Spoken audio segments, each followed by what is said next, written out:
जय हिंद सभी भाइयों को। आपका स्वागत है मेरे यूट्यूब चैनल पर। इस वीडियो के माध्यम से मैं आपको आरबीसी सेंटर मेरठ में जो भर्ती हुई थी तो मैं उसमें गया था।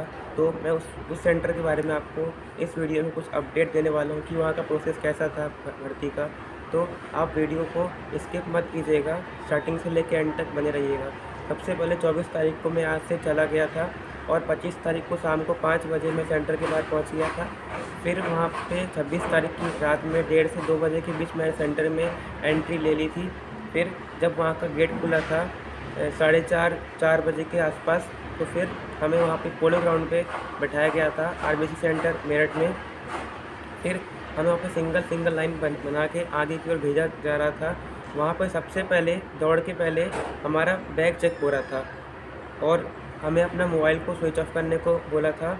और हमारे बैग में सबसे पहले पूरा बैग एकदम खोल दिया गया था और सब कुछ सामान बाहर निकाल के सब कुछ चेक कर रहे थे। यहाँ तक कि डॉक्यूमेंट्स फाइल भी एकदम खुलवा दी गई थी, हमारे जूते भी खुलवा दिए गए थे और हमारे कपड़े में भी मशीन से चेक कर रहे थे कि कुछ सामान तो नहीं है। जैसे क्या होता है, कुछ बच्चे अपने साथ दवाई लेके आते हैं, इंजेक्शन या मेडिसिन टैबलेट, वो दौड़ने के पहले उसको लगाते हैं जिससे वो दौड़ पास कर ले।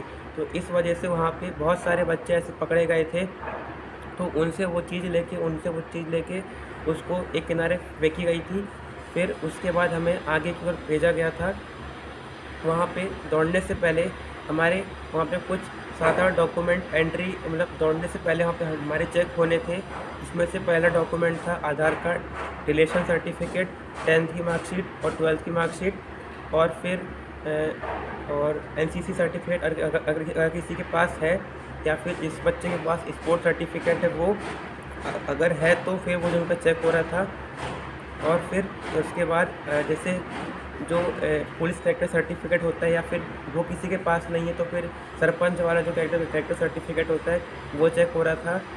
और उसके बाद जो जो मैरिड या फिर जो अनमैरिड है उसका सर्टिफिकेट वहाँ पे चेक हो रहा था।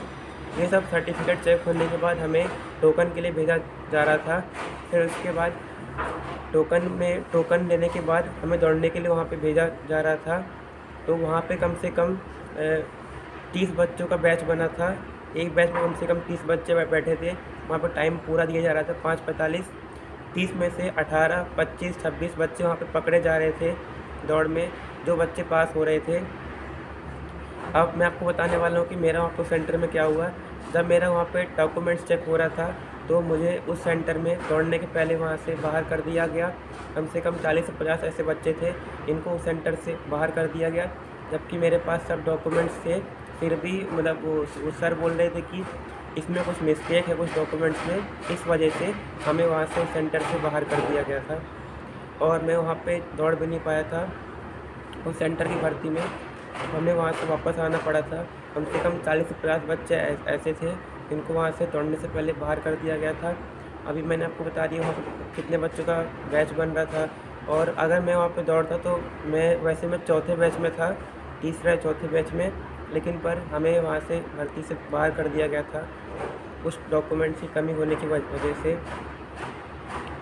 और हाँ, वहाँ पे बहुत सारे बच्चों को बाहर किया जा रहा था क्योंकि वो जो भर्ती थी वो सिर्फ नर्सिंग असिस्टेंट वेटनरी की भर्ती थी।